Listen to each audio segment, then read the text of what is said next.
Do you ever yearn? There's a total disconnect now between the ruling group and the masses. I hate psychology. Clear out. They're the same worm-like characters. Analysts. Fuck you with your stupid argument. They should not bother us. Democracy. All of this just works. Vote for the generations that are coming. Fully dynamic game engine. A millennial video essayist. Always support strength, Constant craving. and identity. They haven't yearned. They are a disease of our time. Clear them out. You're voting for what your grandfather and father fought for. I sit and yearn.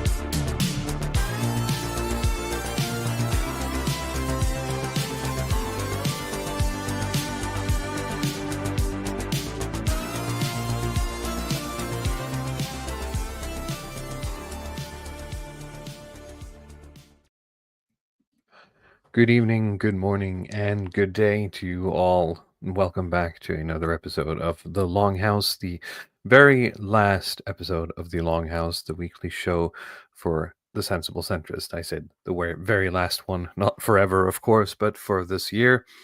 We're going to be taking a break over Christmas, and we'll be back sometime in January.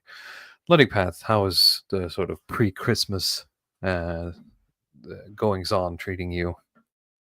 Well, I'm relaxing into it quite easily. I actually wish there was more snow. I don't know what's happened over where you live, but right now it's like autumn weather almost. I think the global warming might actually be real, because my grass has grown a little bit this month. So that's one of the cool parts about the winter. I don't have to do the mowing, but now you do. Now it's starting to look like I might have to again. So that's pretty annoying. I know the feel. Still a bit under the weather, but that's kind of par for the course. Hoping to get better for the last week of vacation and some family time. Sure. Otherwise, looking forward to the episode. We're gonna have to look at the Natalie Rupp now, the new school shooter. I guess that's we're going back to the 10s and the aughts here. We're just talking about American school shooters again, because I remember that was the thing. A while back when you talked about the United States, it was always about shooters, mass shooters. And then that just went away for a while. And now it seems to be coming back again, where there's always some new... I seem to recall we've talked, in the past couple of years when we've been doing the show. I mean, we have discussed shooters quite a bit more than I remember doing, the past 10 years. Yeah, I mean, we I don't know if we've done that many specific ones, but there were, I don't know, we did one episode about video games. We talked about like the potential effects of, harmful effects of stuff like Postal and GTA and stuff. Jack Thompson and the sort of the lawyer complex trying to ban these games. I don't know if it's not something that I keep in the back of my mind, because it's I mean, if you talk about it, you get into the topic of gun control, which is controversial, right? And I don't have very strong opinions on it either way. And given, especially when you have American fans, it's a very sort of sensitive topic. Sure. Usually to get into, at least polarizing. Well, we might as well just get right into it. But we're also going to be discussing some Norwegian politics, just get a lay of the land for a little bit, and then we're going to be talking a bit about the year that was, just sort of our general thoughts on the show this year, what we've liked, what we maybe want to change, etc. And then we'll get out of here. So we might run a bit shorter this time, but I mean, we're all interested in getting back to the eggnog at this point anyway. So without further ado, I think we should just get into it. Do you want the Times of India article first? I don't know. I think we should look at maybe CNN or something first, because I have something else. It's not CNN. It's ABC News or something. Yeah, we can do that. ABC News. One moment. Let's see here. Share screen. As Tomahawk in the chat says, billions must have a very Merry Christmas. Let me see if I can bring it over on the other side here. Here we go. Okay. So Police, this is from a couple of days ago. Police are investigating the online footprint of the 15-year-old girl who allegedly opened fire with a handgun at her Madison, Wisconsin Christian school, killing a teacher and one other student. Oh, wow. Okay. The suspect, Natalie Ripnow, who went by Samantha for some strange reason, died from a self-inflicted gunshot wound, police said. So then we're, at this point alleging then that it was a murder-suicide of sorts. Yeah, I don't know. Do they have the full kill count on the article? This is from a couple of days ago, so let me check on a newer one. Multiple others injured. One student, one teacher, and the shooter themselves died, as according to a newer article. So let's see here. The Monday morning shooting at Abundant Life Christian School unfolded inside a classroom during study hall, quote, full of students from multiple grade levels, according to police. 6 people were hurt, 2 students remain in critical condition with life-threatening injuries, while 3 students and a teacher suffered non-life-threatening injuries. Meanwhile, numerous schools in the no kills. Is that, sorry, what? So there's no fatalities. It seems to be one student, one teacher, and including, herself as well. Meanwhile, numerous schools in the Madison Metropolitan School District were targeted by false threats, often known as swatting, on Tuesday. On Tuesday, Madison Police Chief Sean Barnes said that at a news conference. Police are investigating, Barnes said, and he noted authorities do not believe there are any current threats. Making false threats is a crime and we're working with the district attorney. Barnes said police are still working to establish a motive for the shooting and suggest there were multiple factors. So, the parents of the shooter were cooperative. Despite this tragedy, they still lost a child. They lost a member of their family. It is certain that they have probably more questions than anyone because they knew her. They lived with her and wanted to get an account from them on what kind of child she was. So, do we want to get into the actual manifesto here? Yeah, at least you could look at the Times of India article because it seemed to have some kind of summary table. Well, I have more. I have more details, but we can start. Okay, yeah, sure. If you have, let's. I'm not sure if we're going to get nuked by YouTube if we actually start reading of this. So we'll see. Yeah. Now this is all just some random person on Twitter. So you're going to have to take this with a grain of salt. But it seems to track with other stuff I've seen spread around. Let's see here.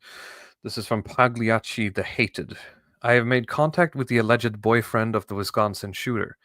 As far as I understand, she had a long-distance boyfriend that they were sort of frequently chatting and hanging out on Discord or whatever the kids do these days.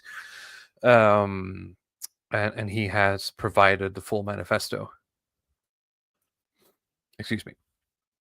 Let's see here. I told him I would do my best to dispel some of the misinformation and present things as truthfully as I was given them, and I will hold myself to that. So, her boyfriend knew her as Samantha now. She also went by a different name, one which was also feminine, but adopted the name Samantha, and this was the name her boyfriend says she had on her school identification card. She was a student at Abundant Life. She was born on November 7th, 2009. She was born female and was not transgender. Her boyfriend was born male and is not transgender. Her manifesto was titled War Against Humanity. The manifesto is 6 pages long. In her manifesto, she speaks about having an extremely difficult relationship with her parents, who she referred to as, quote, scum. She also claims her family didn't love her or want her, and expresses feeling like the wrong child of her family. The black sheep, I would probably say, but yeah, you don't have to be a good writer to be a school shooter. She says she had planned to commit suicide a long time ago, but she felt committing a shooting was, quote, better for evolution rather than just one stupid, boring suicide. So we're talking about someone who's extremely, this is born in the wrong generation. Like, this is like, you should have been born in the 90s person. That's like the vibes I'm getting from this. It does kind of read like one of those, really those 90s shooters nihilism things, right? This is Postal One It stuff, really is. or Marilyn Manson lyrics.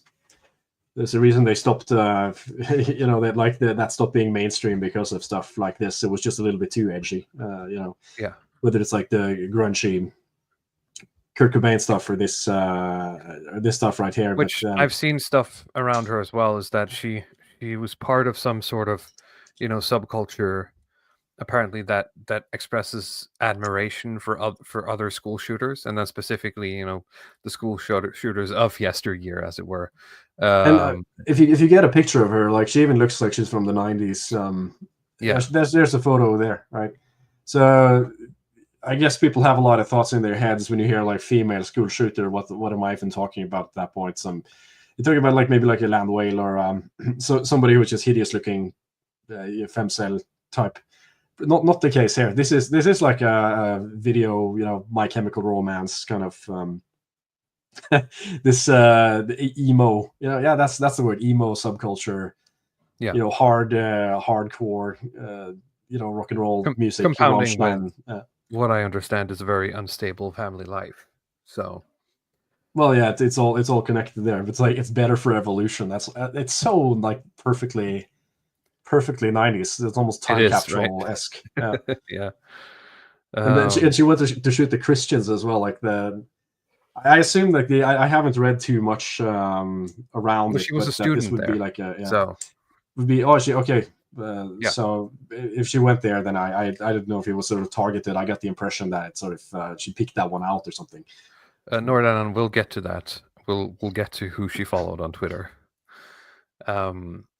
She expresses deep admiration for Pekka Erik Auvinen, Ardak, I can't say that, it's a Turkish guy, and Vladislav Roslyakov, which is a Crimea shooter in like 2017 or something. She offered particularly praise for whatever the Turkish guy's name was, who was a Turkish neo-Nazi who committed a mass attack in Eskişehir earlier this year, and stated he was an inspiration to her. She calls him an ultimate saint. She expresses that she got the weapons to commit the attack through lies, manipulations, and my father's stupidity. More to come shortly. I will make screenshots of the manifesto, blah, blah, blah. In the interim, her boyfriend says that the photo that is making the rounds is not how he remembers her and believes it was somehow edited to, quote, make her look worse. He provided a photo of her in the same t-shirt and room. But she certainly does have a very specific sort of look. It's that sort of the quote-unquote femcel online look, but it's skewed, as you said, very like My Chemical Romance-y, right? It's skewed to that sort of emo period of culture. At least the one on the left. Grungy. It's very, yeah. Yeah, so yeah, this is just everything that is 90s for me. And it sounds like weird to sit and romanticize serial killer culture, but this is just so kind of quintessentially white, and I'm like, I have a room with posters of serial killers or something. Like I didn't think people like this existed anymore. I thought it was sort of a dead culture. I expected some kind of like fat Latina or some kind of trans person here, but now we have this. But let's look at the manifesto. Do we want to read from the manifesto? Is that going to get us? Maybe you can skim over, like take a few paragraphs and see if it's interesting, and Sure. if it's boring, then we'll just ditch it. So for any bots or Indians from the great company of YouTube and Alphabet who's reading this, I'm now quoting from the manifesto of this woman, titled "War Against Humanity: The Creation of a Disaster and Why It's So Unfair." Hatred, something everyone has gotten. In a sense, some people think it's pure nothing, but because of the hate they make, it ends up killing them without knowing it. Which, go right ahead, I don't mind, but kinda do at the same time. I'm getting a fucking aneurysm just reading the first sentence.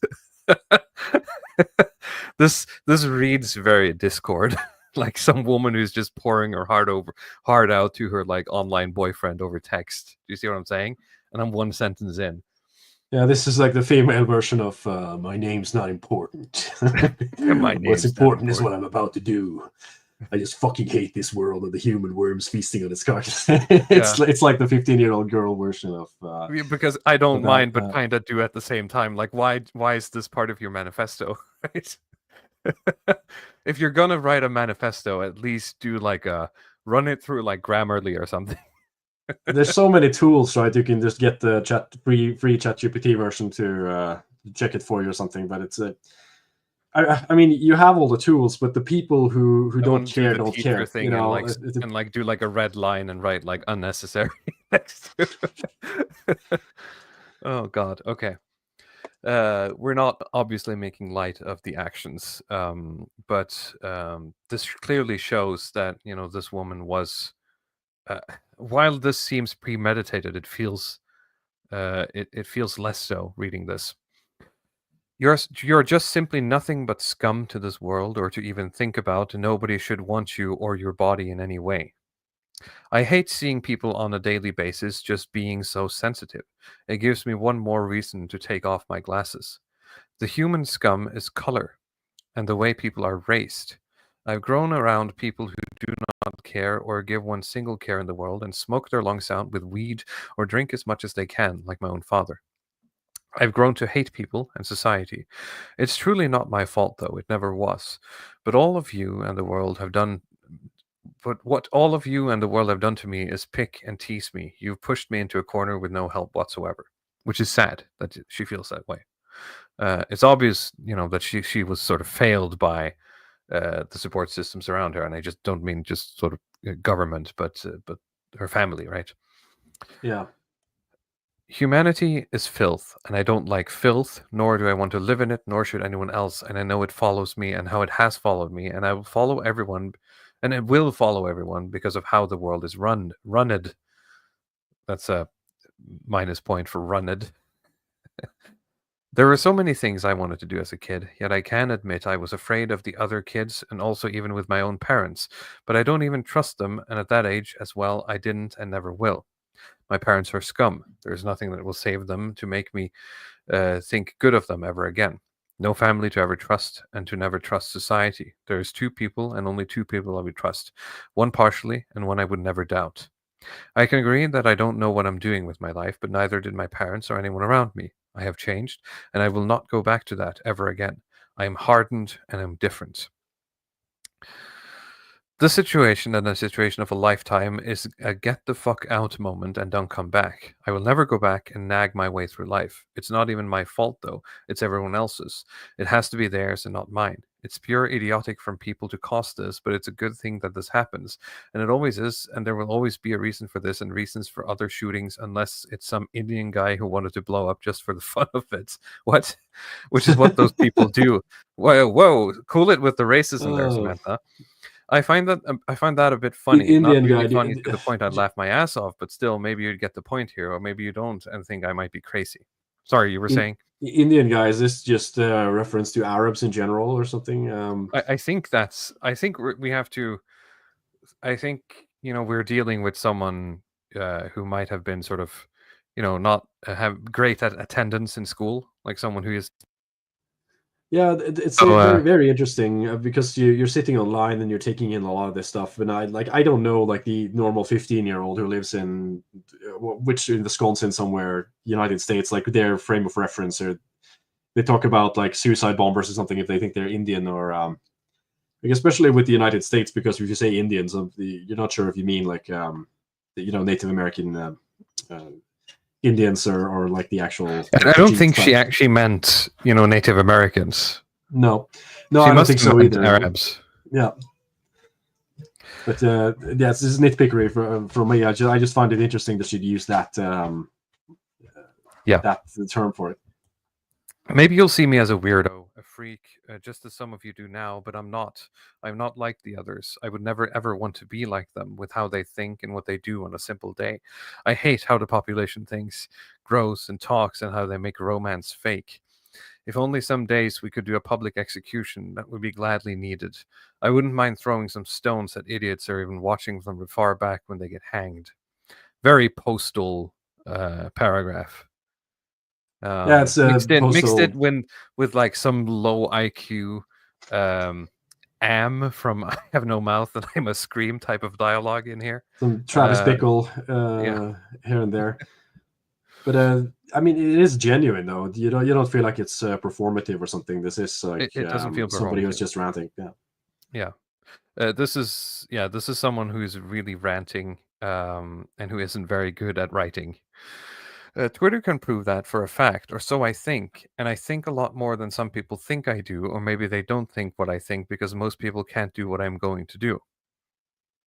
It really do be like that. Death is something most people need to embrace and accept rather than running away from it. Once you know you'll be proven guilty on all charges and wish to be killed in any good way, that is not simple and is more painful than anything, or at least I would hope on that behalf. Whatever that means. Revolution and population. The revolution should be well. The population should be well. But it's not and never will be. I want to change that, but will I truly? The population of scum has been worked over the years as it did during the wars and fighting over what should be right and wrong. As it did. What wars are you talking about, Samantha? I'm not. I have no idea what she's talking about. Oh.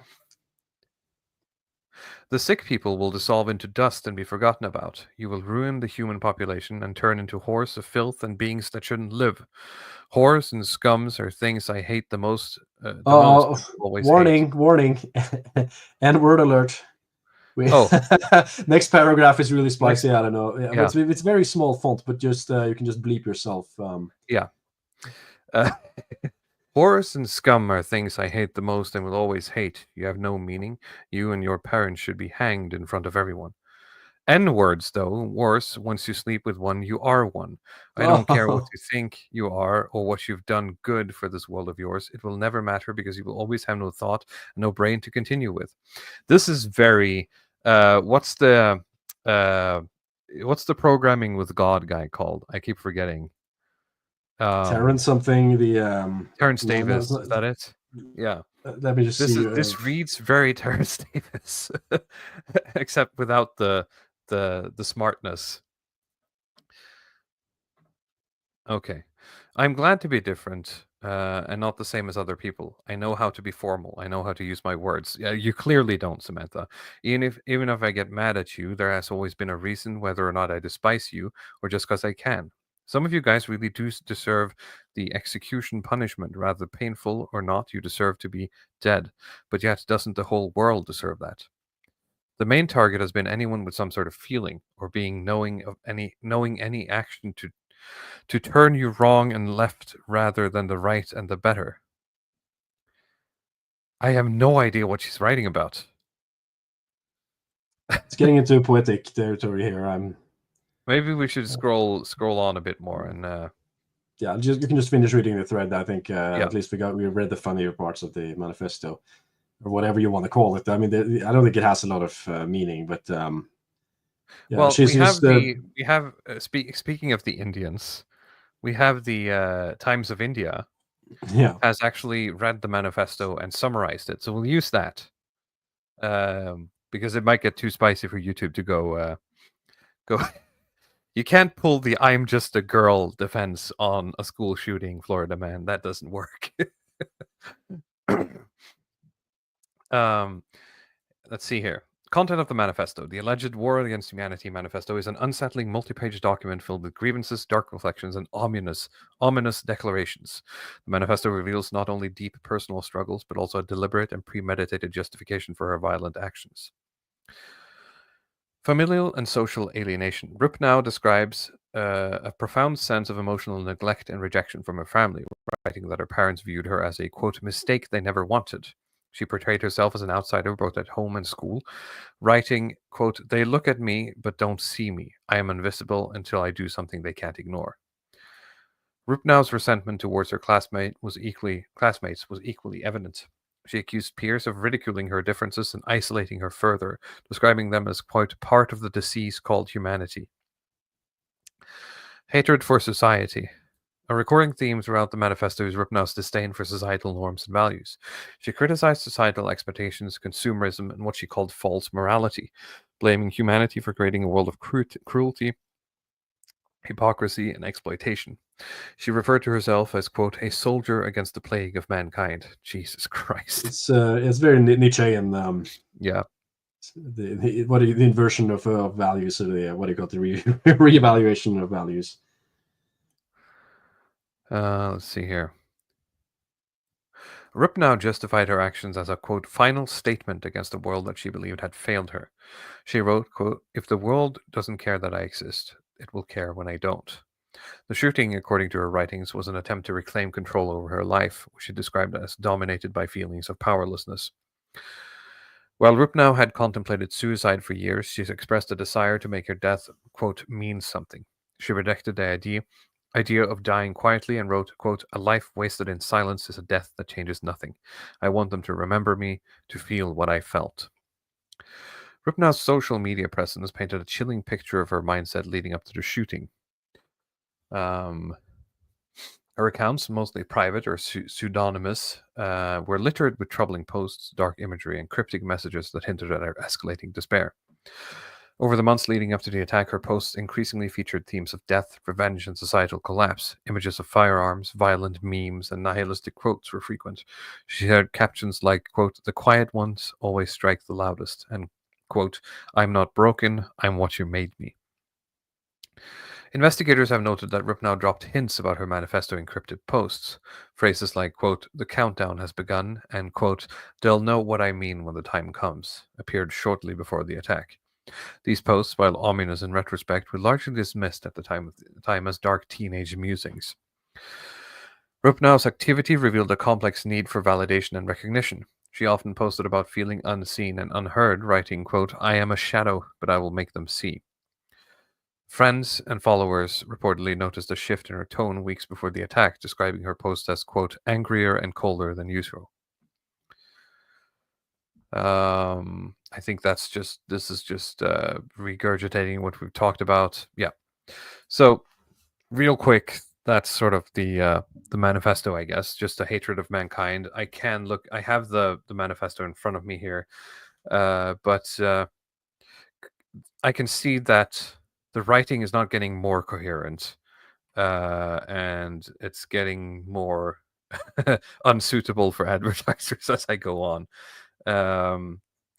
But there's been some fallout of this on the sort of Twitter side of things, because she was apparently a follower and mentioned by name. Is that correct? One of the big accounts named Radfem Austrian painter, right?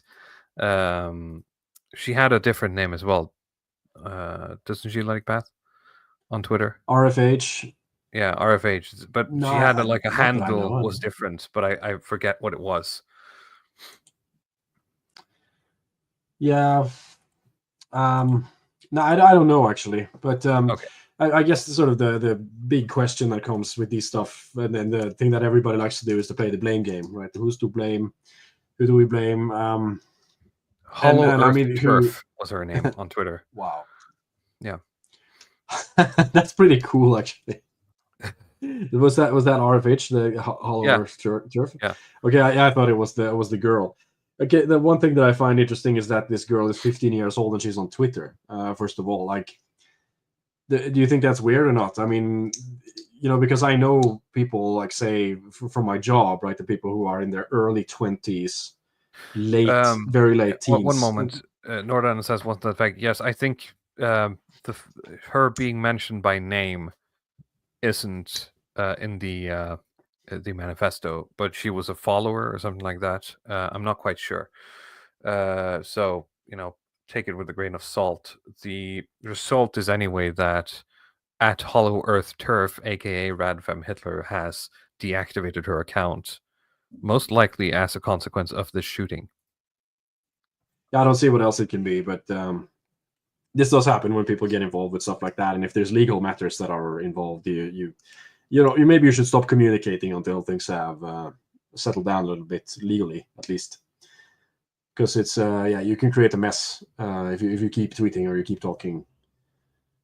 While this, so it's completely understandable. We might see her back later, but I mean, back again to the question of the blame game here, like who's at fault and when stuff like this happens. I mean, what I noticed that was present or sort of not present in these manifestos is kind of any sort of reference to who she was in her daily life. It seems like there's a lot of that sort of amplified, the sort of fortified rhetoric, this kind of anti-humanitarian, misanthropic rhetoric and anger rhetoric. But typically, like if you're with a 15-year-old or something, there would be some kind of thread that you could pick up on that she was no, actually I'm annoyed at my teacher, I'm annoyed at this person, or that like there's some, they'll mix in the more kind of grandiose misanthropic artsy stuff with trivial things, and that's kind of what I recognized, that there was very few references to trivial things in her manifesto. I don't know if you see what I mean here, but yeah, typically like I mean, just like I've talked to you about, like trying looking through people's post history, for example, to try to figure out if they're a real person or a bot or something. And one of the things you can look at is references to personal information. Sure. To see if somebody's a human being or not. And like, when you were reading that manifesto, I was just thinking about that. There seems to be no references to anything in her life that was personal or petty or anything like this. Like she was just upset that somebody had borrowed her phone and brought it back broken, or like petty grievances. It's really sort of very kind of amplified postal, like Travis Bickle style rants, and that's kind of the only thing that she was thinking about. So there has to be some element of online radicalization in this, right? I think that's been mentioned in other places as well. That she was part of Discord servers where you get involved with the wrong people, as well as just being on Twitter at all as a 15-year-old. I think it's quite suspicious. I mean, I see some people there who are behaving immaturely, but Twitter is a news platform. Like, there's very few people, I think, at that age who like their preferred platform of choice is going to be news. Usually, it's going to be gaming focused. It's going to be like Snapchat or TikTok, or these kind of social interaction, meme based, humor based, shorter videos. But Twitter is like, okay, here you get the latest news and you discuss that with people, and the humor is weird and esoteric, and like the I guess it's a little different now with Elon's platform. It's just hard for me to see why a 15-year-old would be on there at all. I don't know if you have any thoughts around that. Yeah, like what's the incentive for you to hang out on Twitter as a 15-year-old? What are you looking for? It's like reading Radfem. I can't see myself doing that as or following, BAP guys or something like that. It's like, why are you here? Yeah.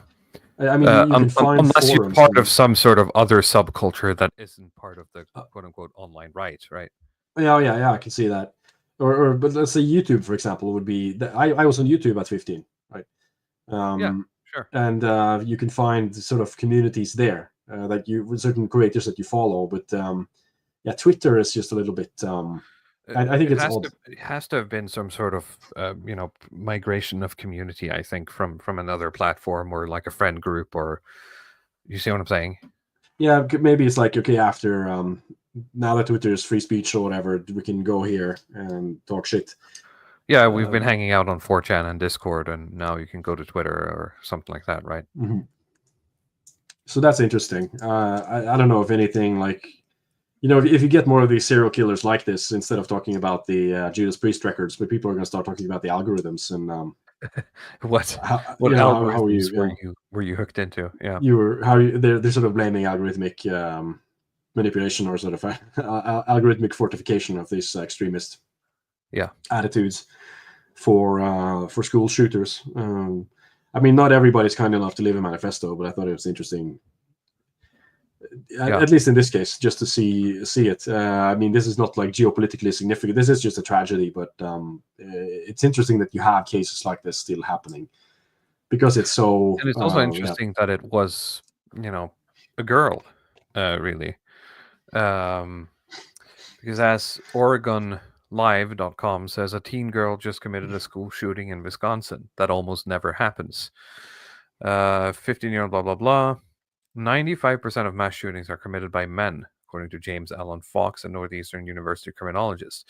The overall majority of violent crimes, particularly homicide and gun homicide, are committed by men. According to the Mass Killings Database, which breaks down data on mass killings in the U.S. since the 2000s, it's just a silly sentence to read, isn't it? Like, to oh, there's been another shooting. Let's put that in the our growing shooting file. We have to document it. Isn't that the Wikipedia joke, right? This database is incomplete. You help us by Right. adding to it. Yeah. There have been 349 homicides in American K-12 schools. Of those shooters, only 12 of them are female, and only 9 were girls under the age of 18. In part, Fox says a major distinction that may contribute to the vast margin in statistics is how these genders approach violence. For one, many of the cases involving female perpetrators involve family. Women tend to use violence as a self-defense mechanism to deal with threats that they feel against them. Men oftentimes use violence as an offensive weapon to establish control, which makes this interesting because you can argue that this woman or girl was sort of lashing out in self-defense against the world around her, or she was trying to use this to establish control, which would be sort of the male approach, right? You can go either way with her. Additionally, NPR has reported over the years that many experts believe that there are only more male mass shooters than women because men are more likely to blame outwards rather than on themselves, which could translate to anger and hostility. Quote, some research supports the ideas that males are more likely than females to develop negative attributions of blame that are external in nature. That is, quote, the cause of my problem is someone else or some force outside of me. Former director, wow, literally me. Former director of the School of Criminology and Criminal Justice at the University of Nebraska, Omaha Candice Batten, told NPR in 2013. While a teenage girl inflicting mass violence at her school is rare, the circumstances surrounding this case fall in line with the pattern evident in other instances of school shootings. If we step back, we see the same story repeated again and again. A student insider in crisis, suicidal with access to a gun. Yeah. So, yeah, it's a bit of a unicorn, right? Yeah, it is, and I mean, I'm wondering, like, what's the what's the manosphere cope for this one? Because if you look at this woman, like, I think she's, you see all these memes from the guys like Whole Math, and the people are talking about the looks matching, and like the female 4 who has access to all of the chads. Sure. That's the typical brand for this Miriam Gates, fresh and fit, and all these retards. But I mean, how do you explain something like this at all? This woman should have theoretically had access to like alpha chads, from Dubai or something. Well, I think it comes down to, I mean, I think a lot of the sexual market value theory stuff tends to ignore socioeconomic factors a lot of the time online. I'm not saying they don't do it if have a conversation with them, but it certainly doesn't get captured in a tweet, right? That the woman that a Giga Chat is interested in has to be either mentally stable or insane in a way where he can control her, right? Where she won't kill him. That's a bit of a caveat, right? But she had a boyfriend, right? But this was a long distance. It's a long distance boyfriend. It's not the same thing. Like it's some Discord dude you're messaging, right? It's not the same thing. Yeah. And I mean, even if you're like a loser guy, you can still have a long distance girlfriend or something. Like, it's probably not that complicated. I think there's a lot of quote unquote loser guys out there with a Discord girlfriend, whom they'll never meet, right?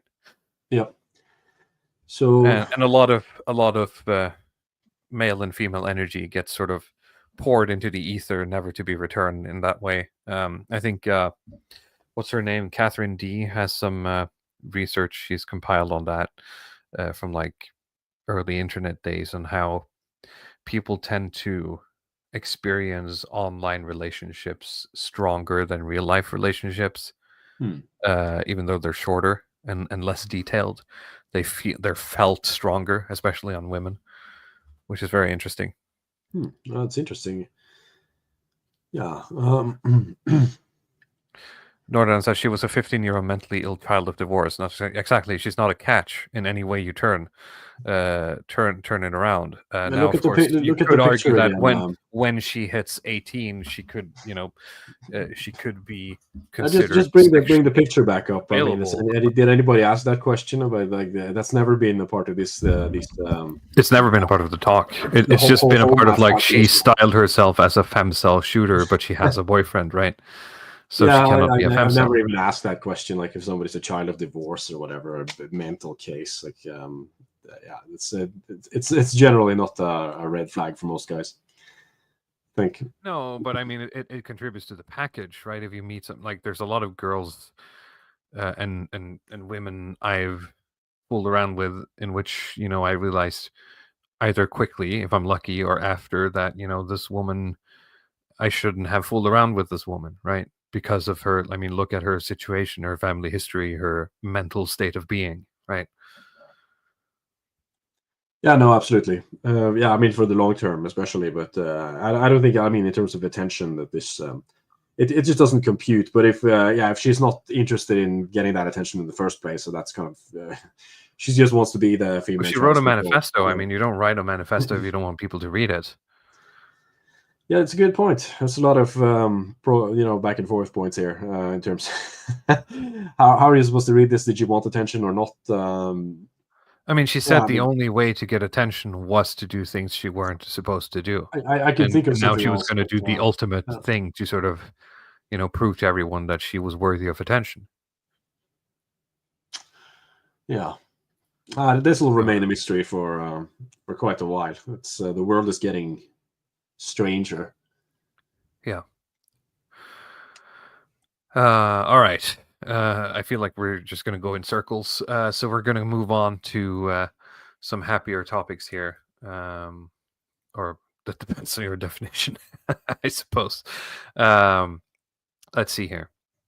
I'm just going to have to get my ducks in a row. Okay, here it is. I'm going to run this through the translator here, and I'm going to share this because the Progress Party in Norway, which is our sort of quote-unquote far-right party, is now polling at... Oh, let's try to translate. There we go.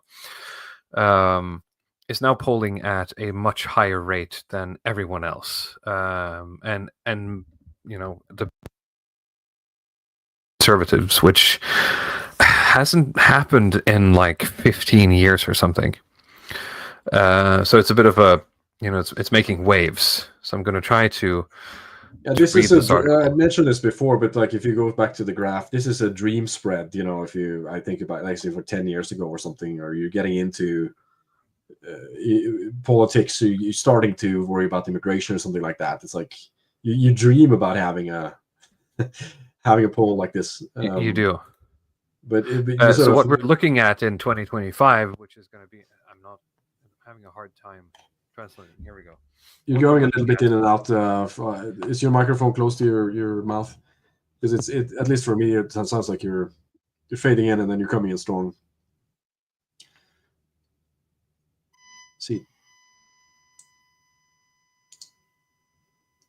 I'm not hearing you. You there? Hello. Hello. Yeah. Am I back? You're back. I think we had a new microphone at the start of 2025. You're getting a microphone for Christmas, I think. Yeah. I hope it's on your list. Otherwise, it's showing up in your stocking, courtesy Ludic.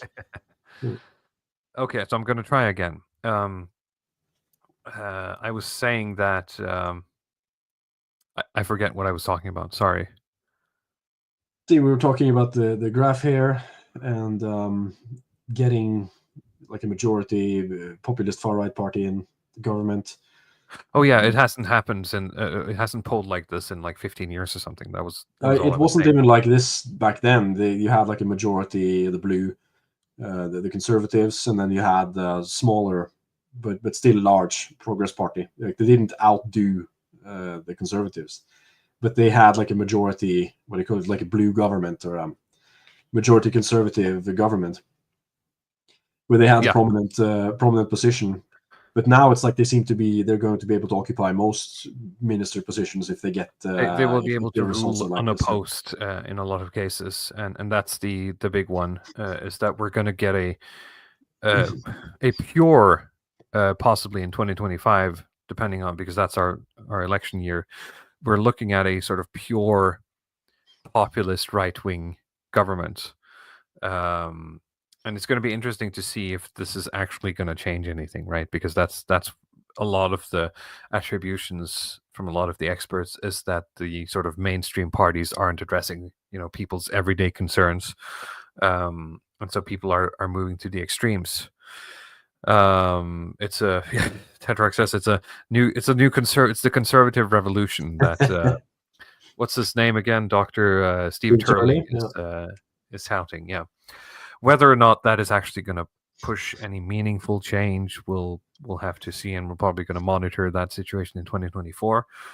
That being said, there is literally no other party in Norwegian politics, in any way positioned to do anything other than this party in terms of like right-wing politics. Yeah, I mean, other category here, which is just garbage, right? We've covered hot, some hot, of those. hot garbage usually. I mean, my view on that hasn't changed. It's gotten even more negative, especially when I've interacted with the people from those parties on Twitter and on these other platforms. Right. I just, maybe conservatives they who can are, and not in any way conservative. The problem is that populist right-wing party isn't really the formula you want for making the hard choices. We talked a bit about that last week. If we're going to get in a bunch of people who are going to do, weirdly enough, we're going to do what the people want, you're looking at a lot of stupid decisions, honestly. So, yeah, I mean, I think it's a lot to do with the packaging, and we're living in the age of populism. It's of declining managerial liberalism, right, where people are just kind of not interested in the presentation and the language and the general solution that comes with this sort of standard, more politically correct managerial class of politics that we've been working with since like the 70s, 80s. Like the Blairite stuff. Sure, that's just it's not cool anymore, in a sense, to be the adult in the room. It's not. So it's more about being a man of the people now and understanding what the people need. And I suspect that a lot of the migration is from like the center party, like the Farmers Party. They got the bulk of that vote last election. They have a graph on that, actually. Here, this is a mess, but there's a lot from the Farmers Party here. You can see it. But there's also a significant amount from the Labour Party. But of course, they're also hemorrhaging a lot from the Conservatives. So let's look at the few ones here. So, who's losing the most? Okay, yeah. So the FRP is not losing anything. They're no, they're losing barely anything. It's the Farmers that are the party biggest is losing there. the most, followed by Labour, probably. So yes, the Farmers that are losing. Okay, so you have people actually the people migrating from the Greens, to Progress. Yeah, that's insane. Oh, that's crazy. Who are those people? I'd like to a non-significant amount of people are saying like, well, screw this environment stuff. I'm voting for more oil. Yeah, no. I mean, I just I've always seen like the Greens. Israel, I don't. Yeah, actually, I think Israel are going to be the biggest winners. Israel's going to be the biggest. This one as well. Like we get the populist. Unironically, because the people in Labour and in the Conservatives are actually more through the sort of like being idealistically liberal against Zionism, right? Well, yeah, human rights, pro-Palestine activism. That's really kind of been the party line in the workers, like the Labour Party and the socialist left. Like most of these parties are pro-Palestine. It's only when you get to the fringes. But now it's like the new deck is like super pro-Israel when you look at the one on the right. Yeah. So yeah, Israel's going to get a lot of goodies. They are actually the biggest winners in this one. Like That's not even a joke. Like, so often you make that joke, like Israel are the biggest winner. They really No, are the no. biggest Here winners it is an with, actual victory for Israel. yeah, in Norway actually. So we Yeah. can start Which talking is about probably like the smallest victory Israel can have, just in terms of like value and numbers. But yeah, well, I mean, they're Uh, flipping basically one of the biggest Israel haters in according to themselves, right? One of the biggest Israel haters in some Europe. guy here went from the Communist Party, some like 5%, 4% went from the Communist Party to the Liberals. What Oh, okay. what are people doing? Are they just Let's- like writing random shit when they vote? what is the weirdest one? Well, yeah, the environment to It progress has would to be be the extremely weird. environmentalists to the Progress Party. Let's That look at has to be the the wildest. socialist left. Yeah, I wanna listen to like this guy's red pill story, the one who went from the environmentalists to the Progress Party. Because in my view, like at least European green parties, like in Scandinavia, these are parties for like very highly educated, high income people. And I don't mean that everything they say is smart, but Maybe it's taxes. it is That might be. politics for people who are like, I make enough money, so I Yeah. care about these more kind of high level, It's luxury beliefs, idealistic, Tim Henson calls it. structural stuff. That's Yeah. that's what like they can take a hit to their gas prices, or they if they have to install electrical infrastructure in their house, they can do that, or they'll just do that voluntarily because they can afford it, and they think that Yeah, they think it's cool. There's a lot of people like that in Norway who just enjoy electric cars, but they enjoy to put solar panels on their house, It's and they nice. do it with their own money. So Yeah. um, So maybe that's a coalition of people who are disagreeing with the new tax policies on a lot of rich people, yeah, and a lot of investment, etc. So it actually makes sense. It's just a very strange journey to make. and Yeah. you have some drift as well from the liberals onto the Reds. A That's little interesting. bit. We're talking like to the socialist left and to the red, which is the communist. There's about 3% of each. And even Um, to the Christian Democrats, actually, they seem to have absorbed a few people. Well, I mean, the liberals, aka the left, is a bit of a catch-all party in many ways, who has been going more green, going more on sort of, feminism issues, things like that. So I think they're sort of alienating a lot of people because they're not hardline communist enough for the socialists or the communists, and they're not strong enough to be a real competitor to the conservatives, right? Yeah, but on one side, I mean, if you care about general liberal economics and progressive social issues, then you It's you not can vote. liberal economics. It's progressive social issues. That's it. That's what they do. Well, I think they're more on market stuff than say the commies or some of the people in the red. Oh General, yes, at least when you but look at I their mean, if party you read program. their, I was going to say, if you read their manifesto, if you read their program, that's not very interesting. Like they're not putting that at the top, right? They're No, talking but about they generally want like this kind of free trade agreements, right? That they're pretty big on that stuff, like EU membership. yeah, they want EU membership, I think. Free EU membership, like free trade agreements, Yeah. more this kind of international trade, less tariffs. That kind of it's sort of lost, but I more and more kind of understand their viewpoint and see it as like this is like the sort of consistent, quote unquote enlightened liberal viewpoint, and you can vote for them, and they can slot themselves into most coalition governments as well, right? So you might get an edge on some free trade deal or It's also the some home progressive of social thing that yeah. you're interested in.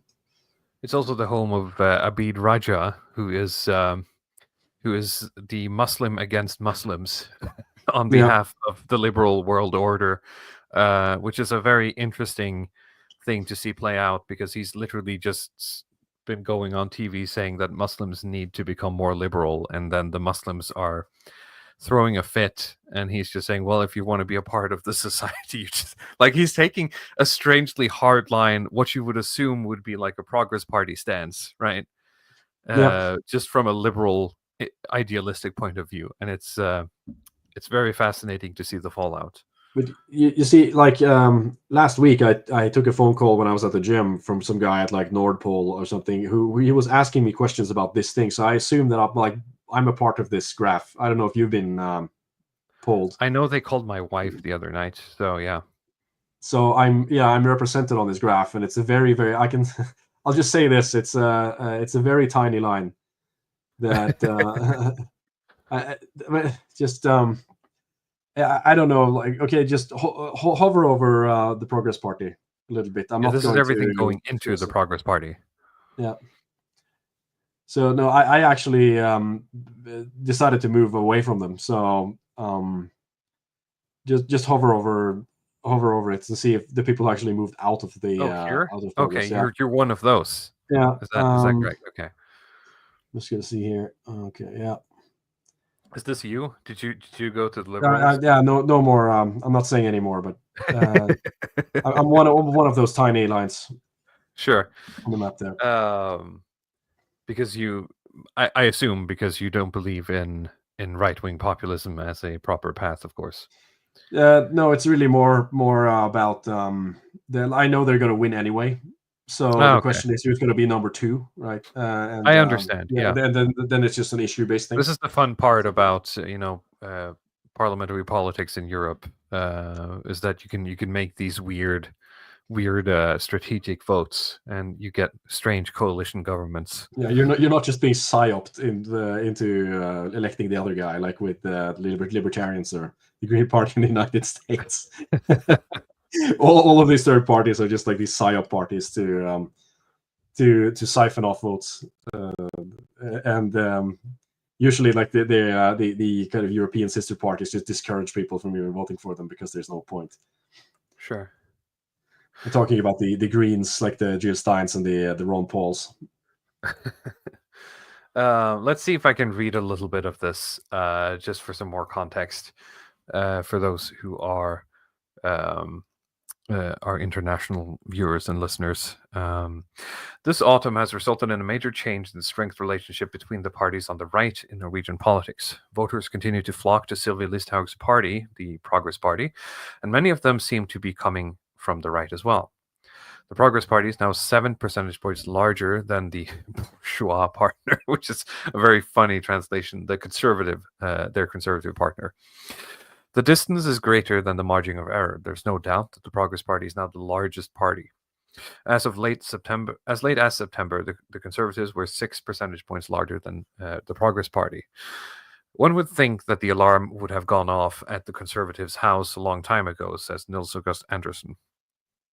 He's the editor of the conservative newspaper Minerva, which is like a think tank for the Conservatives.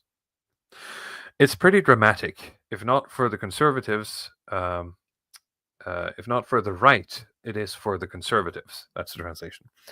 Ernest Solberg's project on a bourgeois, which is not a right-leaning cooperation with 4 parties, has always been based on the idea that the Conservatives would be the largest party. He says this has been the status since 2010.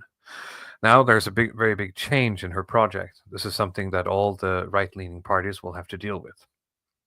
So here we can see just from January this year to now, it's been like a doubling, if not even more, for the Progress Party, and the right is hemorrhaging ever since September. I wonder what's been happening the last 4 months that would cause this drastic change, Ludwig, that hasn't already happened in May. They're talking about power cables, right? I'm not following. Yeah, but we've been talking about power cables for 2 years, right? Yeah, but now they're talking about cutting the cutting the subsidies for it. Yeah. Okay. Sure. That's probably what. Yeah. So the Progress I Party assume leader, the Progress have promised to they're going to maintain the subsidies, right? So that's why. I mean, it is a joke, but I mean, it is populism that they want. No, sure. Both culture war and economic stuff. And the economic stuff, well, it's subsidies. I mean, on that point, I do agree with them. I mean, if we're going to do the power cables the way we're doing them now, I do agree that we should have subsidies because the state is making so much money on the power cables. We might as well just use that to make sure that the the populace is not feeling the brunt of that. There's no reason to. I mean, the math is mathing. So, the Progress Party leader Sylvia Listhaug explains the party's progress as follows. I think it's because voters want a clear change of course. Thank you. Thank you for the insight. The Centre Party and the Labour Party are still struggling with their popularity, and both have fallen since the election. Erna Solberg of the Conservatives is pleased with the large bourgeois, the right-leaning majority. When asked, it's very funny because a direct translation, sort of the right side of Norwegian politics, is called the bourgeois, but it's a bit of a mistranslation. When asked how concerned she is about developments on the right side, the Conservative leader answers, "I am currently not worried. We will sharpen, work on ourselves, and convince more people in 2025." Nils August Andersen noticed that Solberg to Nettavisen, another paper, has explained that the development by Progress Party taking with the outside voice also has little simple. Wow, this is a mistranslation and a half. Okay. You can explain the development by the Progress Party talking with an outsider voice, and they offer simpler solution. That's what's happening here. He thinks this could be a dangerous strategy. The voters do not like to be called simple, and it applies. Well, I mean, have you seen Norwegian right-wing Twitter? Voters do not like to be called simple. This applies to those who have already gone to the Progress Party, but also those who are on the right side of politics and are considering voting for the Progress Party. He points to several possible reasons why the Progress Party is now growing, while the Conservatives are now going backwards. He believes that voters have previously compared the government's handling of the electricity and price crisis with Solberg's handling of the pandemic, and that it contributed to the growth of Conservatives. So what they're saying is the way the current government is handling the power crisis is, worse when you compare it to how Solberg, the Conservatives' government, handled the pandemic. But the closer we get to a choice, the more he thinks that the voters will look forward and not backward, whatever that means. Probably that they're not going to be concerned with what has happened. And according to him, they will become most concerned with what changes the parties want and what they stand for. He also believes that Solberg's case for impartiality has done something about the star quality she once had. In addition, he points to what he calls a change in the spirit of the times. It's gotten more serious, he points out, among other things: increased prices, I think cost of living, war, the Trump election, and debates about woke and immigration as examples. So the spirit of the times is gotten more serious. What do you think about that, Ludwigpath? It is that a mistranslation as well? Could you just see it? But I don't think so, but let me double check, okay? Real quick. So if I look up the Norwegian thing here, no, the spirit of the times, it's more serious. Cost of living, war, Trump. Nope, it's a very good translation.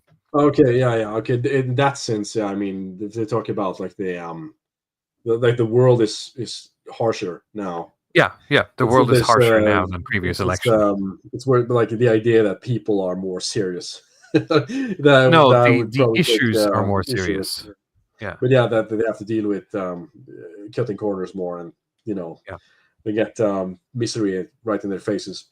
I think a lot more frequently than they used to, and in that sense, and I don't even mind, to be honest.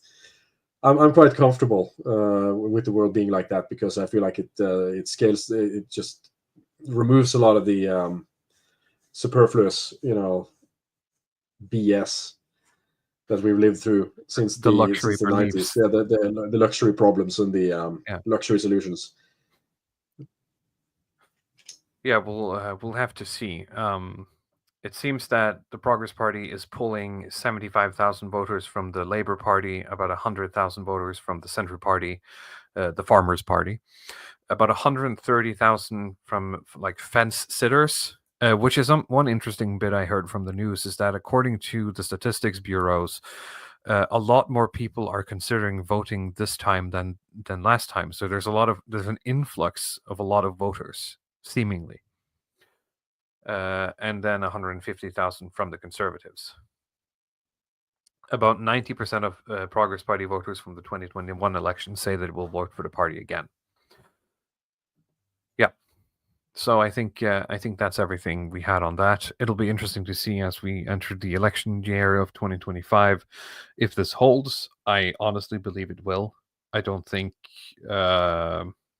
unless they do like a big blunder and the Conservatives have a surge and manage to reassert themselves as cooler than they actually are, they will probably lose to the Progress Party. And then what will be interesting is to see what does that actually mean, because running, populist policy is going to be very difficult if you want to deal with the serious issues, right?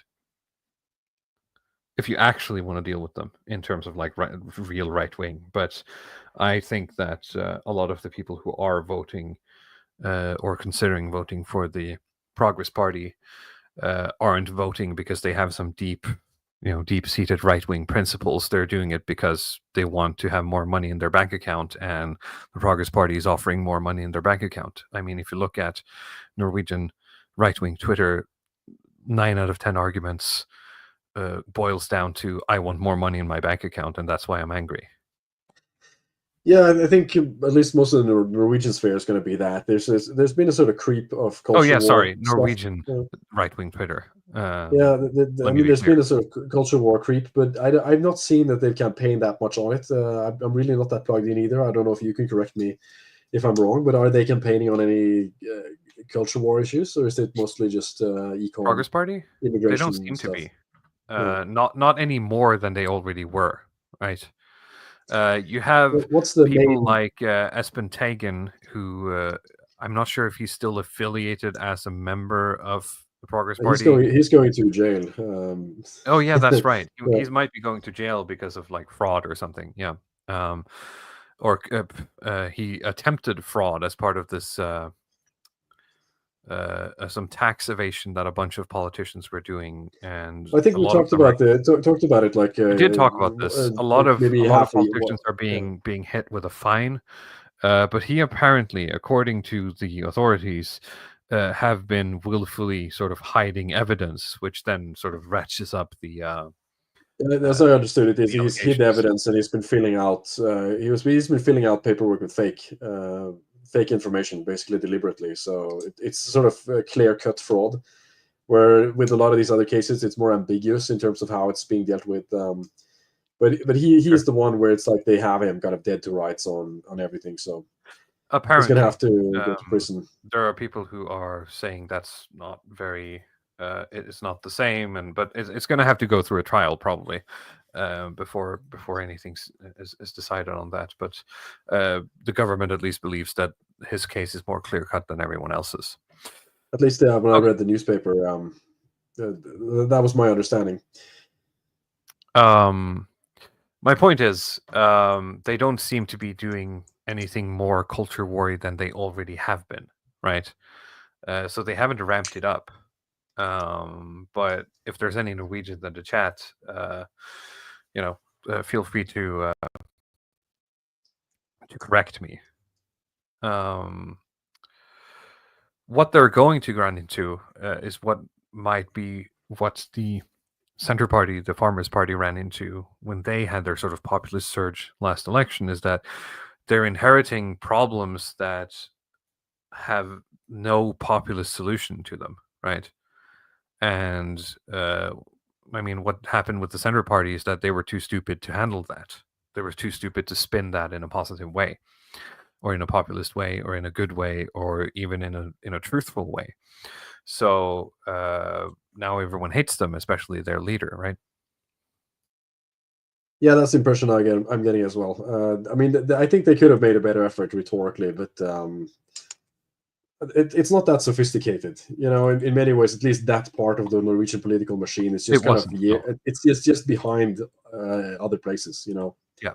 It's not in the same league. It's like, let's say, like if you're doing a sport in Norway or something, you're doing football or like soccer, or you're playing boxing or something. Yeah. I just remember that, like the Norwegian league and the British league, it's a little bit, it's too, it's not in the Yeah, it's a same. couple of orders of magnitude It's difference. not in the same planet, right? And we're just sort of behind. You have competent technocrats who can work together and do stuff, but in terms of actually delivering, serious populist marketing and stuff like that, we don't have anything like what you're seeing in the UK, what you're seeing in the US. These other countries, maybe we will in the future. Maybe and everything looks like that. I mean, when I see Espen Teigen, I mean, he's going to jail now, but I think he's very good at this kind of populist marketing, in the sense that he's going to be writing for Document now. Yeah, I mean that's how he sort of had his claim to fame, right? He was advisor to Listhaug, the leader of the Progress Party, and was responsible for a big surge she had in the 2021 election, right? So yep. So he's good at what he does in that sense. Can I do a thing here? Okay, so we're going to move away from the Norwegian politics for a bit, and we're just going to have a bit of a free-form chat about, how this year has been for the Longhouse. I'm going to open for anyone on YouTube. I'm going to open one of those like Q&A rooms where you can ask us, well, almost anything, and we can have a chat. But I was trying to think about how this year has been for the channel. I mean, in terms of growth and the show, it's been very slow growth. Not that I'm necessarily sort of discouraged by that, but it seems that, and I have had confirmation about that from other sources as well, that something happened late last year that sort of nuked our numbers on YouTube. But what we did get is basically a huge audience on Twitter or X. So if you're listening on X now, how are you doing? Thank you for listening. I mean, we're basically being 50-50 split between YouTube and X now for our streaming. Which is great. So we're reaching more people there, and that's interesting. And I hope, of course, that you enjoy the show. Especially this year, we have had a bit of a, do you want to say redirection, reestablishment? We started the year with a bit of a goal of trying to move away from sort of centering our episodes too much, or our talkings or musings on American politics. Of course, that got a bit hairy during the election season in this fall, but I think in general, I mean, we have been talking less and less about sort of the big Anglosphere happenings, and trying to bring a more fresh perspective on things. Do you agree with that, Lilikpath? Well, yeah, at least that's what I wanted in the beginning of the year, is that we would kind of do more European stuff. But with the American election, it's kind of impossible because it sucks the air out of everything. And yeah, there's been certain issues that have been difficult for me not to talk about, even though it's sometimes been extremely polarizing. And, it's like in the beginning, the show has been kind of more discovery-based or essay-based in some sense. But it's very hard to do that consistently if you don't have a lot of time. So we're doing news coverage, and I think eventually, if you're going to do a weekly show, it's going to converge to that, regardless, right? It's just in terms of practical limitations, we can't have every episode be like a 4-hour, like a 10-hour prep time, right? Yeah, not going to do meditations on the literature, but generally you're seeing that as a sort of thing that's fading out. I remember, like, if you go back to 2019, 2020, there was a lot of emphasis on books, I think, in this sort of far right spheres, and trying to discover literature. And here's this book from like this based author or that based author. I feel like that's died down a bit more. Yeah. And I'm still commentary enjoying is some more the name of the game. reading in my off time, but I have less desire to sort of use it as a platform for episodes or even videos on the channel. Yeah, because I just remember that was the thing that you have an episode that's about a book, for example, and now it's more news related, but which is fine. And like, I mean, in terms of growth, it's not been a sort of project that I think either one of us had like this. We're going to quit our day jobs to do this thing, and from from my own demand side, I mean, I've talked about this I think on the previous episode as to like some of the driving force behind the mainstream, the fading of the mainstream news and the emergence of the podcast as the main like the main news source, right, especially for certain segments of the population. Sure. And I mean it sort of goes back to Gamergate and the need for male spaces. I was gonna make the joke about like the female shooter is that she didn't listen to enough podcasts or something, like she should have gone on podcasts. Sure. Or maybe she could have prevented the tragedy that happened. But I'm only partially joking because I feel like because of the need for all male spaces and male companionship and kind of like male bonding and this, that's kind of I think from the demand side one of the biggest factors that's driving the podcast economy. But you just want to have the feeling of sitting around in a room with other guys and talking about stuff Sure. in a way that's kind of unfiltered, where you're not going to be censored by the man or have some woman tell you that you can't say A, B, C, and D, and worry about political correctness. And that's become kind of as people are more alienated, that's become the main product I think people want. The problem is that it's fucking up the world because that's becoming entangled with politics, and you sort of can't separate the male entertainment, the shit shooting sessions with the barstool shit shooting, man cave, fantasy football stuff from actual news. That I think it's doing tremendous damage to the ability to have constructive conversations and constructive politics in the West, I think, in particular. And I don't want to do this and say you should be ashamed of yourself for listening to podcasts. I'm just pointing it out as I view it as a problem. And like, it goes back to Gamergate. They should have just left the video games alone. Like, you could just take a time machine. And I mean, people tried to warn the feminists back then. I mean, imagine sort of the regime power skipping Gamergate would have had, right? Like, imagine how powerful the quote-unquote regime would have been today if Gamergate never happened. Yeah, unstoppable, just unstoppable global American empire, because they left the video games. It just remained a decisive kind of male-only space, and they used it to train drone pilots or something. It's just it's perfect. But they had to bring in the diversity, equity, inclusion stuff, and then. I mean, it is petty. On one hand, you have some of these progressives that I think they are correct that you should grow the fuck up and realize that it's a video game, but at the same time they're not doing that. Like it's not a better alternative that it's kind of like this impulse is just pouring into every single piece of entertainment now that just becomes these men's hug boxes. Where you can't actually get in any serious news. It's all being filtered through the kind of Joe Rogan, bro science, X-Files stuff. Contrarianism. Like it's I've talked a lot about it, but I'm not going to hammer on it too much. Sure. Ultra Radical Centrist says, if not for Gamergate, we wouldn't have Sargon of Akkad, Carl Benjamin.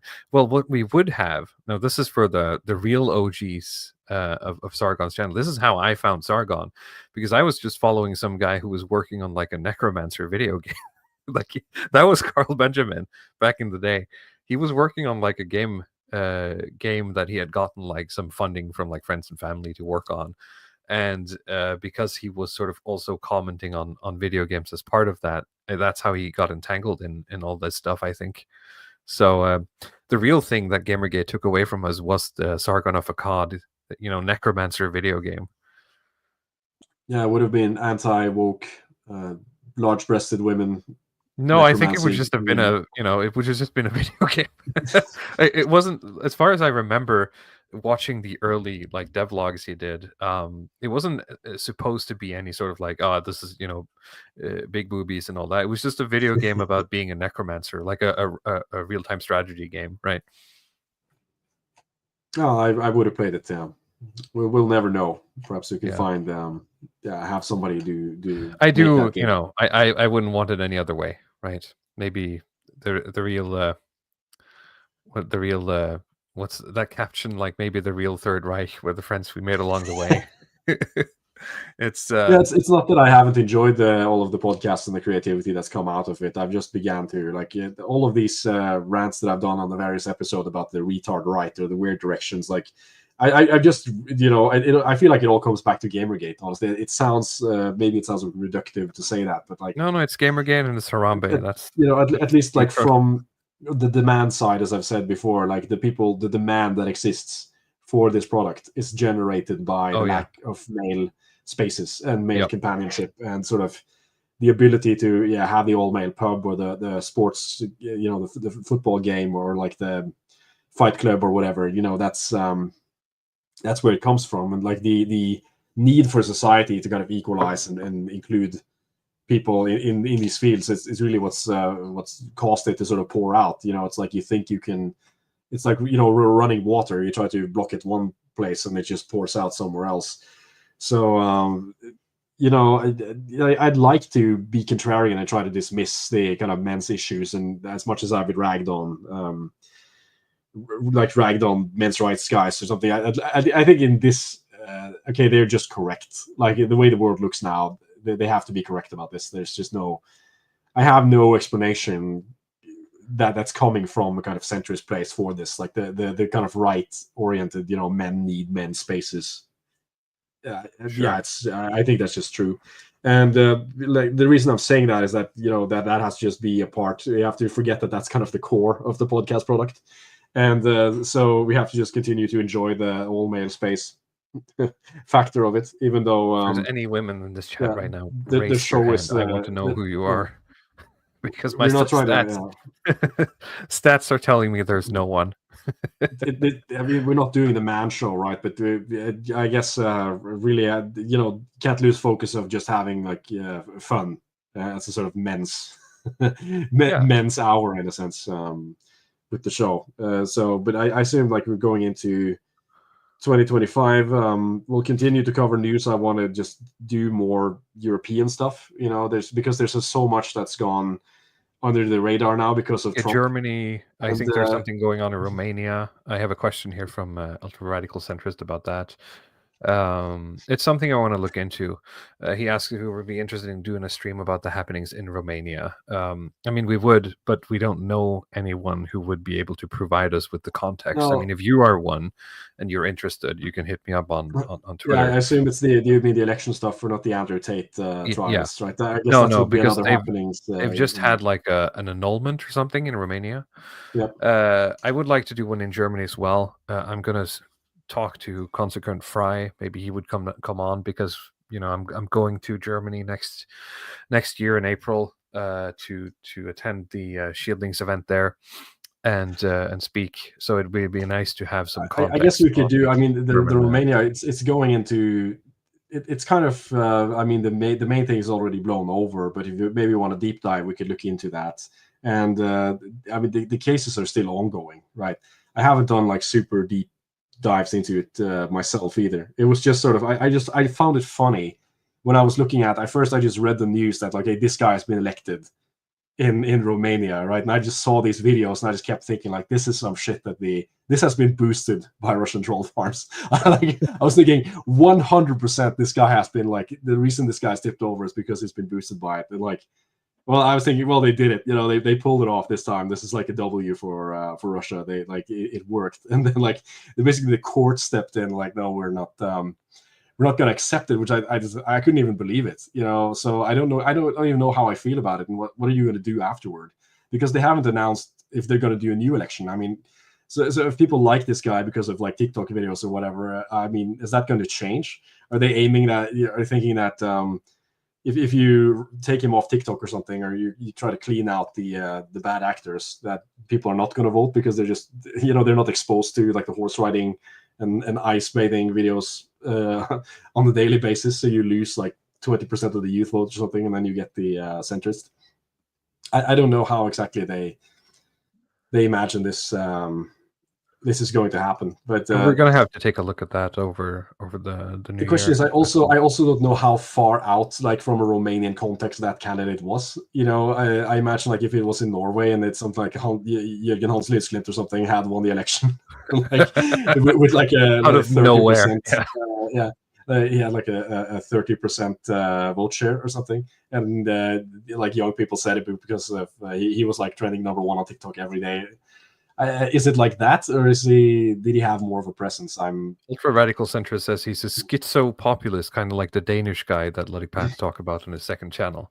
Yeah, I mean, it's just the perfect type of candidate to push because I don't know how serious he is, but if he's just like this total schizo guy, of course you want, if you're a foreign actor, you're trying to create just dysfunction in the country, you want these people as close to power as possible because they just, well, they're not going to do anything constructive. I mean, it's just kind of disruption in any kind of process that would be useful. I don't even know what these people can do politically. It's probably fun, entertaining stuff, but it's, I have very little patience for it outside of the internet. I don't think it belongs in the halls of power. So yeah.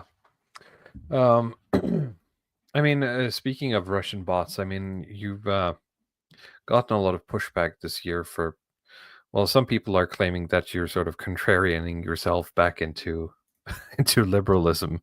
I see it as, some work that's been necessary in terms of highlighting the flow of information online and actually rooting out and trying to reestablish, in a sense, what is actually possible and real right-wingedness versus just, what you said, wanting male spaces or trying to sell penis pills. Well, I've say like I've started to think about politics. You have like the authoritarian and liberal and all these sort of axes that they put in there. But I try to think about it also in like an axis of constructive to unconstructive, in a sense. When I look at politics, at the people who actually seem to have an interest in coalition building, or they have some sort of plan for doing things, and you have these other people who are just interested in getting attention, or being agitators, in a sense. And there's a lot of people who are like that any opportunity they have to do something constructive, they just agitate and grift. So I mean, there's just been a lot of that. There's just been like this, in my view, like this inpouring of these weird shit into the information stream and trying to figure out exactly where that's coming from. And poking around, trying to do some research here and there, and so some of my views I've sort of moderated on, or try to find models of figuring out exactly how. I mean, what the hell's going on? In a sense, that's kind of where I am at with the coalition, with the kind of drift of the right wing into a lot of these weird ideas that I feel like I didn't sign up for. In a sense, like I don't even know where to begin. I think Tucker Carlson is sort of the bellwether for this, right? Because this is like, he's the kind of the guy that I started to, sort of get a little suspect because of his behavior, and it started with Andrew Tate.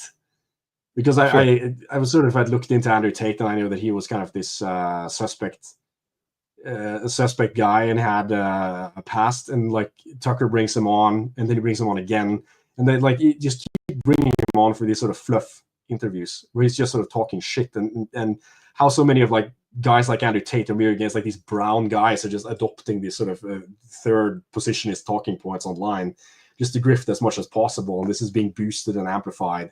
And then we're going on with like the Gonzalo Lira stuff that I thought was just goofy as shit, and then he's doing like the Moscow shopping tour. Like there's something going on there that I love that. What the fuck is even Tucker Carlson soy jack pointing at the Russian shopping mall? Again, how are you supposed to explain this stuff? Because the narrative of like the Russian collusion has become completely toxic. Like it's completely taboo on the right. I think because you support, if you're on the right, you support Trump implicitly, and if you talk about Russian collusion, then you're sort of implicitly against Trump. I mean, it's very complicated as well when Trump is involved, because I think, I was watching the movie The Apprentice, like it came out this year. Have you seen it? No, is it on now in 2024? Yeah. Well, I mean, you're gonna have to find a streaming service or Sure. download the torrent or something if you want to see it. But it's really about like Donald Trump and his relationship to the his lawyer, like Roy Cohn. Yeah. And I mean, it's not a movie that makes him look flattering, but like looking at that relationship that he had to Roy Cohn and some of the kind of let's just say gay network, gay conservative network that's going on there. I mean, I think it would be pretty interesting for at least if you're listening to this show, you'd probably want to watch that film, because it goes into a lot of that. I think that's actually kind of more of the like the movie in my view is more about Roy Cohn, like the sort of Jewish lawyer who was a part of that McCarthy team, who sort of coached Trump in a sense into being who he is, and like teaching Trump how to use these techniques to kind of play the three rules that it talk, attack, deny everything, and never admit defeat, in a sense. And through this kind of methodology, I think Trump has reached something that I think about as a populist escape velocity, in a sense. Like you're just doing it so much that he can just slingshot himself out of the orbit of truth. He's just out of orbit of it. He never has to be sort of accountable for what he says, because it's I think when like his fans and his supporters feel like there's no separation between him and them. In a sense, so when he denies something, then they deny it. In a sense, they're not like looking at themselves as a third person observer, seeing if Trump is accused of something, and like they remember if this is true or not true, and if he denies it, then well, actually that happened. It's sort of like it's an emotional thing where if Trump denies it, if Trump is accused, then they're accused. If Trump denies, then they deny. That's kind of how they at least that's my description of how this seems to operate. So it's very difficult, I think, to sort of counter signal things that are anti-Trump if you're on the right now, because he has like this reached this sort of escape velocity, or has this sort of implicit contract with. I have one last question. Right wing. We have to get out of here. Sorry to cut Sorry, this short. I didn't mean to babble. No. So yeah. Nordan asks you, because you've been purposefully curating your Twitter timeline to only show the most lowbrow, low IQ slop garbage content, driving yourself insane in the process. Will you continue this process next year? Are you going to maybe I should clean up my timeline to find something more constructive to talk about? But the problem is that I'm getting all of this kind of lowbrow shit, but at the same time that allows me to see what's going on, right? I get to see a lot of narratives that I wouldn't be exposed to otherwise, and I kind of know like the people on the other side, what they are consuming. Sure. So it's in a sense it's useful, even though it's aggravating. I take some hits to my mental health, but it's not bad enough yet, I think. All right. I think with that, it's time to call the end of the final episode of 2024 of the Longhouse. Thank you for following us so far. Thank you for listening, and thank you for liking, commenting, and subscribing. We'll of course be back in 2025 with more enjoyable stuff, and again try to keep our focus on EU stuff as much as possible. And I think with that, I think it's just to say Merry Christmas to everyone and a Happy New Year. Would you like to wish Happy New Year, guys. Have a good one. Have a good one. We'll see you all in the next year. Bye-bye.